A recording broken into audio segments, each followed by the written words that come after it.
نصائح على السريع.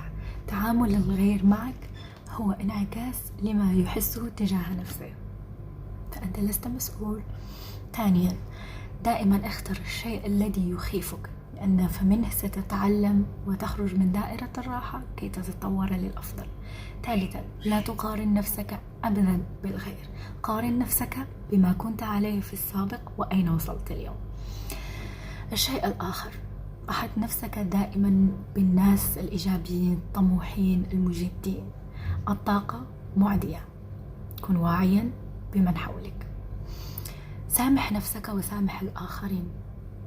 كلنا بني آدم وكلنا معرضين للخطأ ونتعلم من أخطائنا، المفروض نتعلم منها. لذلك سامح نفسك وسامح الآخرين. التسامح هو أول خطوة للتشافي والسلام الداخلي. عش بامتنان وقدر كل النعم التي لديك، صغيرة كانت أو كبيرة. ركز على النعم والإيجابيات اللي عندك. لئن شكرتم لأزيدنكم. لا تأخذ النصيحة من فاشل في المجال. أهل الكتاب معناها أهل الكتاب في الشيء الذي نجحوا فيه، لذلك لا تأخذ نصيحة من فاشل في المجال الذي تريد أن تنجح فيه. بسلامة.